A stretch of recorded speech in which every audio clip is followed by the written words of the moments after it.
Hi, today I'm here to talk to you about what to consider before commencing a civil suit. Now, the first and most important thing is to know what your objective is. Is it to recover damages, money? Is it to get an order from the court to stop someone from doing something? That's called an injunction. And generally, you must know what this is before going down, hiring lawyers, and commencing a civil suit against someone. Now, just generally speaking, I will discuss a little bit more about what to consider if you're going to go into a civil suit to collect money. Say someone owes you money and you want to pursue the action. Someone committed fraud against you and you wish to bring proceedings to recover damages. Now, there are 5 main things that we should talk about before you commence a civil suit. First, you should consider the strength of your case. 2, the complexity of your matter. 3, the amount you are trying to claim. 4, the potential cost involved and the cost exposure you may be exposed to, right? And 5th, whether the person you're suing can actually return you the money should you get an order. Now, I will elaborate more on each of these 5 categories. Now, first, of course, the strength of your case is important. You need to know whether there is a legal basis for your claim. Now, if there's a strong legal basis for your claim, that's good. And if it's not so, then that may not be so good for you. Now, another thing to consider is the evidence that's available. While you may say an agreement exists, say for example because someone told you and you all entered into oral agreement and the loan was made by way of an oral agreement, do you have evidence that money changed hands? Is there evidence that he agreed to pay you back the money? Right? So if your evidence is strong and your basis in law for a claim is strong, then that first consideration has been satisfied. Now, if it's not, say for example, your basis in law is very weak because perhaps more than 6 years have passed and you are stopped under the Limitation Act from pursuing your claim, then that matter may end there.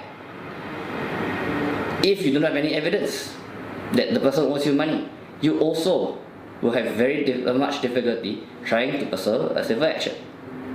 Now, the second thing is the complexity of the case.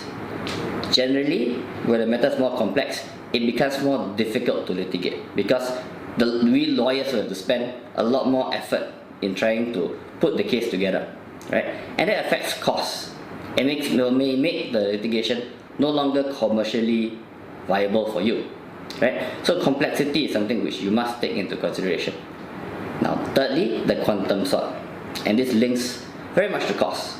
Because if the quantum you are seeking is for a very small sum, and your case is very complicated and evidence is not very strong, you may end up having to spend a lot of money pursuing the action, only then to recover a small amount of money when you compare it to the amount you have spent on legal fees.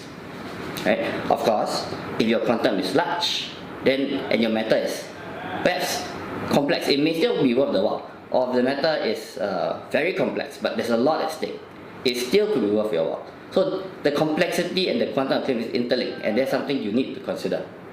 Now, the fourth thing, the party and party costs. When you bring proceedings against another person, you have to bear in mind that the losing party will always have to pay some cost to the winning party. So you need to understand that before commencing legal proceedings, because you do not start the action and realize that later on you don't want to pursue it, but you have to pay a bill to the other side. You have to pay costs to the other side for withdrawing a claim.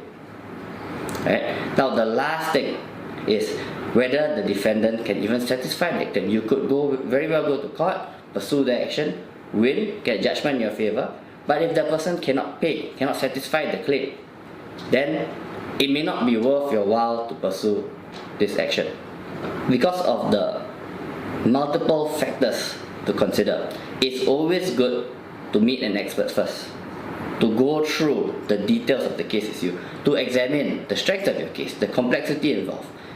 Then you can do the value judgment, right, of whether it's worth pursuing the action. So that's all I have for you today, and in another segment I will discuss other relevant issues.